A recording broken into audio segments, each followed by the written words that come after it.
Assalamualaikum warahmatullahi wabarakatuh. Alhamdulillahirabbil alamin wassalatu wassalamu ala asrofil anbiya'i wal mursalin wa ala alihi wassahbihi ajmain. Asyhadu an la ilaha illallah wahdahu la syarikalah wa asyhadu anna Muhammadan abduhu wa rasuluh. Sahabat muslimah, tema parenting kita pada kesempatan kali ini akan mengangkat tema tentang reward dan punishment, atau penghargaan dan hukuman bagi anak. Dalam mendidik anak, kita sering memberikan reward atau punishment. Reward merupakan pemberian hadiah atau bentuk penghargaan kepada anak atas apa yang telah dilakukannya. Sedangkan punishment adalah hukuman atau ganjaran yang diterima oleh anak ketika telah melakukan sebuah kesalahan. Terkadang kita sebagai orang tua merasa takut salah dalam memberikan reward dan punishment tersebut. Khawatir jika reward yang diberikan pada anak justru akan membuat anak menjadi semakin manja. Begitu juga dengan pemberian punishment yang dikhawatirkan justru akan membuat anak akan semakin parah melakukan kesalahan. Nah, sebetulnya bagaimana Islam memandang reward dan punishment ini terhadap pendidikan anak, dan sudah tepatkah penghargaan dan hukuman ini dilakukan terhadap anak? Bagaimana aturan dalam menerapkan rewards atau penghargaan? Rasulullah telah memberikan banyak teladan dalam pergaulannya dengan anak-anak. Beliau senantiasa menunjukkan kasih sayangnya secara seimbang. Perwujudan kasih sayang beliau kadang dalam bentuk penghargaan, teguran halus, atau hukuman sesuai dengan usia dan keadaan anak.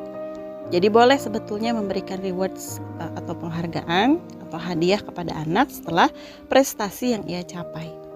Dan hadiah pun tidak harus berupa barang, namun juga dapat berupa non-barang, misalkan pelukan, ciuman, kecupan dengan tulus dari orang tua. Sebagaimana penghargaan yang diberikan oleh Rasulullah terhadap anak-anak dalam bentuk hadiah kurma misalnya. Kadang Rasul juga mengecup, membelai atau memeluk, ya, dan tak perlu juga berlebihan dalam memberi hadiah. Disesuaikan saja.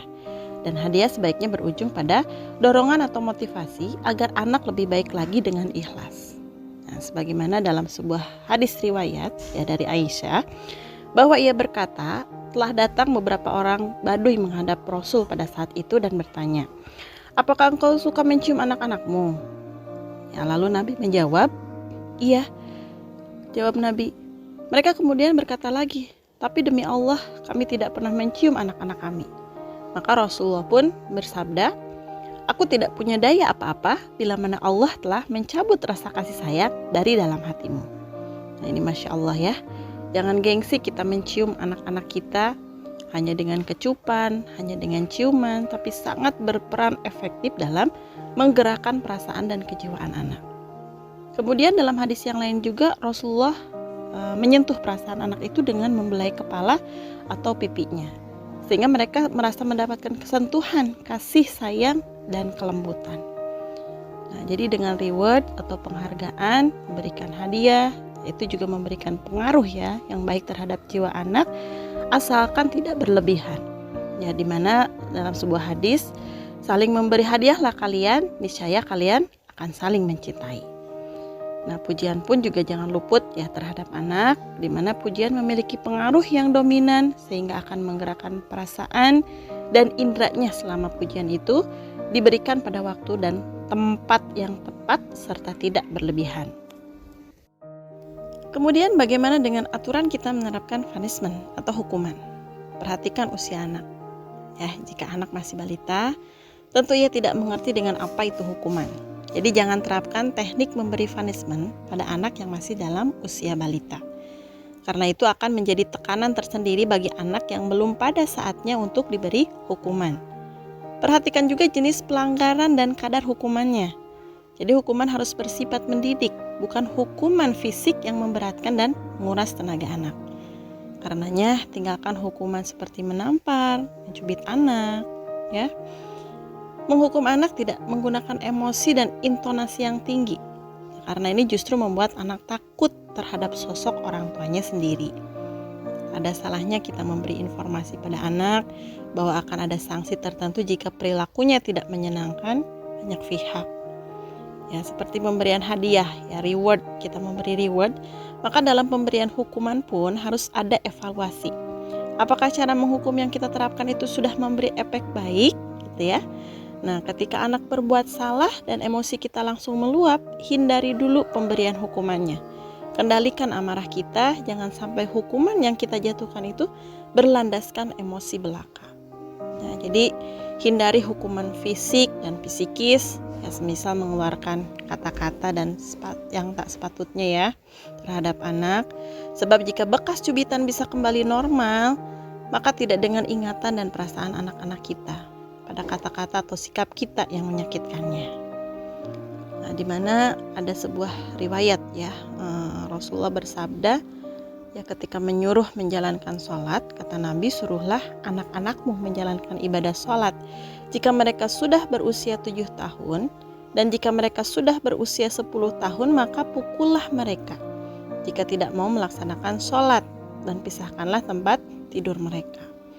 Nah, di sini ketika mengajarkan, ya Rasulullah mengajarkan kepada kita agar membiasakan anak mengerjakan sholat sejak usia 7 tahun.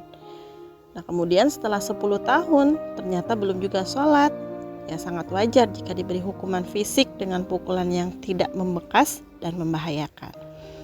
Karena pada dasarnya waktu 10 tahun itu seharusnya sudah cukup ya untuk mendidik kebiasaan sholat bagi anak.